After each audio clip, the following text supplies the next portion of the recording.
Hello dear students, you all are welcome today's online class. This is our third class on use of verbs in active and passive voice. And today we will learn how to use future action of verbs in active and passive voice.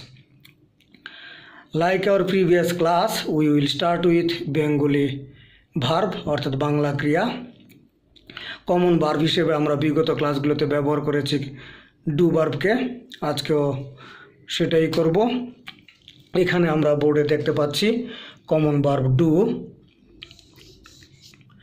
তো আমরা এটার regular অ্যাকশনে দেখেছি do অর্থ করা বা করি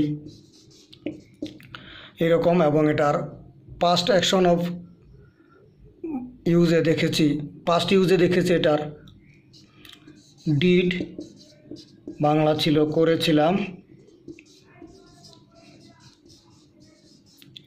তো ফিউচারে সাধারণত আমরা এভাবে ব্যবহার করি না যে আগামীকাল আমি কাজটি করেছিলাম, এরকম সাধারণত বলি না। আমরা এটা বুঝতেই পারছি, আমরা ফিউচার টেন্সে এটা এভাবে বলি যে আগামীকাল আমি কাজটি করব। অর্থাৎ এই করি ভার্বটি ফিউচার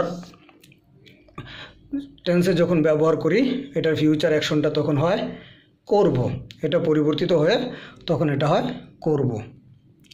তো বাংলাটা যেহেতু করি থেকে করব হয়েছে, তো এটার ইংলিশটাও কিছুটা চেঞ্জ হবে, এটাই স্বাভাবিক। তো আমরা পাস্টের ইউজে দেখেছি করি থেকে করেছিলাম হয়েছিল, সেই ক্ষেত্রে এটার ভার্ব ছিল ব্যবহার ডিড, ডিড ব্যবহার করেছিলাম অর্থে। কিন্তু ফিউচারের ব্যবহারটা একটু অন্যরকম, এই ক্ষেত্রে ডু ভার্বটা সরাসরি চেঞ্জ হবে না করব বাংলা অর্থ প্রকাশ করতে, এর আগে আমরা শ্যাল অথবা উইল অক্সিলারিজ ব্যবহার করব। অর্থাৎ করব এটার ইংরেজি হবে শ্যাল উইল ডু, করব শ্যাল উইল ডু। তো একটা যদি কমপ্লিট সেন্টেন্সে আমরা দেখি তাহলে আমি করব, আমি করব, আই শ্যাল ডু, আমি করব, আই শ্যাল ডু।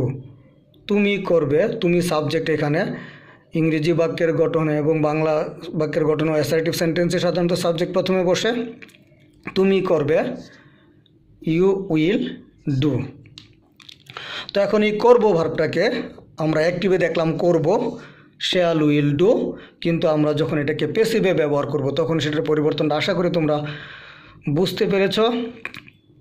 কাজটা তখন অন্যের দ্বারা করা হয়, তো যেহেতু এটার ব্যবহারটা হলো ফিউচারে তখন সেটা হবে করা হবে, করবটা হয়ে যাবে প্যাসিভ ভয়েসে করা হবে, করা হবে।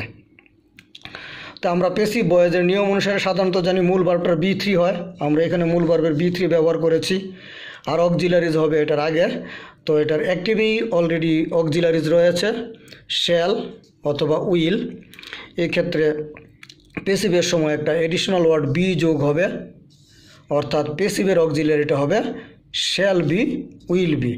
অর্থাৎ আমরা ডিলিং করলে আমরা এভাবে করতে পারি, অ্যাক্টিভে এটার বাংলা হবে করব, ইংলিশে শ্যাল উইল ডু, প্যাসিভে করা হবে shall be will be done. করব শ্যাল উইল ডু, করা হবে shall be will be done.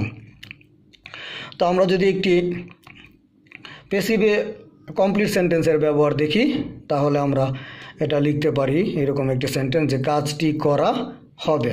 কাজটি এটি অবজেক্ট, কারণ কাজটি এর কোনো কিছু করার ক্ষমতা নেই, অবজেক্ট এরকমই হয় যার কোনো কিছু করার ক্ষমতা নেই, ওই বিষয়টি অবজেক্ট হিসেবে ব্যবহৃত হয়। আর প্যাসিভ ভয়েসে অবজেক্টই প্রথমে বসে, তো বাংলাটাও আমরা সেরকমই দেখতে পাচ্ছি কাজটি করা হবে। তো আমরা যদি এটার ইংরেজি লিখি দ্য ওয়ার্ক, তো আর প্যাসিভে আমরা জানি সাধারণত সাবজেক্টের পরে অক্সিলারিজ ব্যবহৃত হয়, তো সেটা আমরা এখানে তো ডিলিং করে মুখস্থই করে ফেলেছি, আত্মস্থ করে ফেলেছি, শ্যাল বি উইল বি হবে। তো এই the work third person singular number, এটার সাথে উইল বি হবে। আর আমরা জানি সকল প্যাসিভ সেন্টেন্সেই মূল ভার্বের B3 হয়, তো করা ইংরেজি যদি হয় ডু তাহলে এটার পাস্ট পার্টিসিপল ফর্ম প্যাসিভের ব্যবহার হবে ডান। এখন কাজটি কার দ্বারা করা হবে সেটা যদি হয় যে আমার দ্বারা করা হবে, তাহলে এটার অবজেক্ট ফর্ম আই থেকে মি হয়ে যাবে। তার দ্বারা করা হলে হি থেকে হিম হয়ে যাবে। তাদের দ্বারা করা হলে দে থেকে দ্যাম হয়ে যাবে। আমাদের দ্বারা করা হলে উই থেকে আজ হয়ে যাবে। আমি এখানে সামওয়ান লিখে রেখেছি, অর্থাৎ যে কোনো একজন ব্যক্তি দ্বারা করা হবে, কে করবে সেটা এখানে গুরুত্বপূর্ণ বিষয় নয়। তো আশা করি শিক্ষার্থী বন্ধুরা তোমরা এইটুকু সময়ের মধ্যেই ফিউচার অ্যাকশন অফ ভার্বসের কমন ভার্ব ডুকে ব্যবহার করতে শিখে ফেলেছ। কিভাবে আমরা অ্যাক্টিভ এবং প্যাসিভে ডু ভার্বকে ব্যবহার করব ফিউচার সেন্সে। তো এখন আমরা অন্য একটি ভার্বে এর ব্যবহার দেখব। যেমন আমরা যদি বলি ধরি, রেগুলার ইউজ, রেগুলার অ্যাকশন, ধরি, করি, ধরি, এগুলো রেগুলার অ্যাকশন, অর্থাৎ প্রতিদিন আমরা যে কাজগুলো করি অভ্যাসবশত।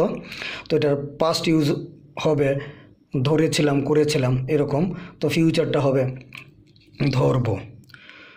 তো সে একই নিয়মে ধরব এটার অ্যাক্টিভে ব্যবহার হবে শ্যাল, উইল, ক্যাচ। ধরব শ্যাল, উইল, ক্যাচ। তো এটার প্যাসিভ ব্যবহার হবে ধরা হবে। প্যাসিভটা হবে ধরা হবে। প্যাসিভটা হবে ধরা হবে।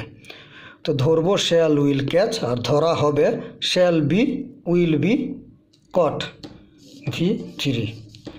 ধরা হবে shall be, will be, caught. যদি আমরা একটি কমপ্লিট সেন্টেন্স এটাকে ব্যবহার করি, তাহলে যদি বলি আই, মানে আমি ধরব, তাহলে এটার ইংরেজি হবে আই শ্যাল ক্যাচ। আসলে শ্যাল এবং উইল দুইটাই আমরা মডার্ন ইংলিশে যে কোনো সাবজেক্টের ক্ষেত্রে আমরা সাধারণত উইলটাকে ব্যবহার করতে পারি। এই ক্ষেত্রে আমরা আয়ের ক্ষেত্রে উইলও ব্যবহার করতে পারি। তো এখন যদি একটি প্যাসিভ বাংলা বাক্য বলি, একটি মাছ ধরা হবে, এই হবে দেখে ধরা হবে, এটা থেকে আমরা বুঝতে পারতেছি অন্য কারো দ্বারা ধরা হবে, অর্থাৎ এটা প্যাসিভ এবং ফিউচার ইনডিফিনিট টেন্সের প্যাসিভ, অর্থাৎ action of future, future action of verbs. একটি মাছ ধরা হবে। তো একটি মাছ ইংরেজি আমরা যদি ব্যবহার করি এ ফিশ, প্যাসিভের auxiliaries shall be, will be থেকে ফিশের সাথে আমরা উইল বি ব্যবহার করতে পারি। সব ক্ষেত্রে আমরা উইল বি ব্যবহার করতে পারি।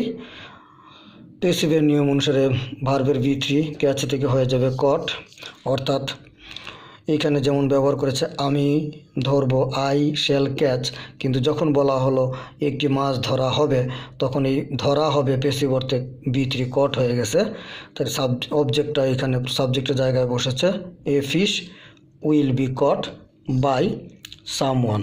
এই ক্ষেত্রে তোমরা এই আগের এখানকার মতো সাবজেক্ট যে থাকবে তার অবজেক্ট ফর্ম এখানে ব্যবহার করবে।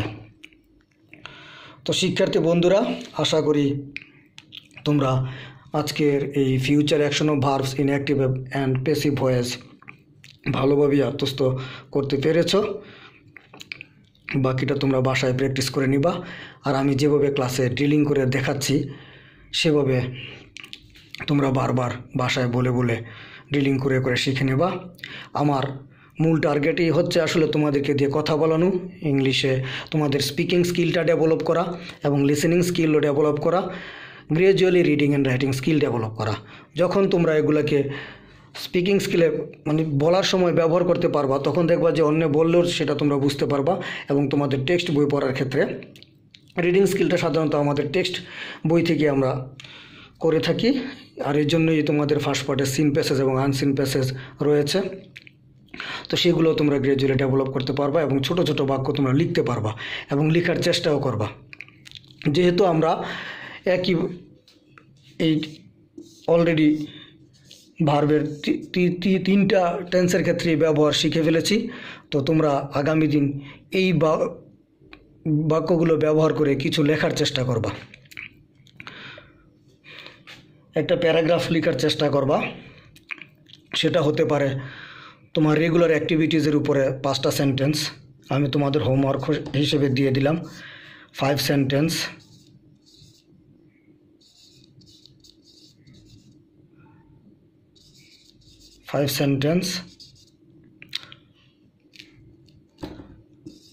অন রেগুলার অ্যাক্টিভিটিস, যেহেতু এটা আমি প্রিভিয়াস ক্লাসে পড়িয়েছি। রেগুলার অ্যাক্টিভিটিস, এটার উপর একটা প্যারাগ্রাফ লিখবা এবং এটা যখন দেখবা যে হচ্ছে, নিজে থেকেই তোমরা সেলফ মোটিভেশন থেকেই তোমাদের পাস্ট অ্যাক্টিভিটিসকে ব্যবহার করেও এরকম 5টা সেন্টেন্স লেখার চেষ্টা করবা এবং ফিউচার অ্যাক্টিভিটিসকে ব্যবহার করে তোমরা 5টা সেন্টেন্স লেখার চেষ্টা করবা। তো শিক্ষার্থী বন্ধুরা, আজকে এখানেই শেষ করলাম। তোমরা বাসায় তোমাদের পড়াশোনা ঠিকমতো চালিয়ে যাবে আশা করি, এবং স্বাস্থ্যবিধির নিয়মগুলো মেনে চলবে, এই প্রত্যাশা রেখে আজকে শেষ করছি। Thank you all.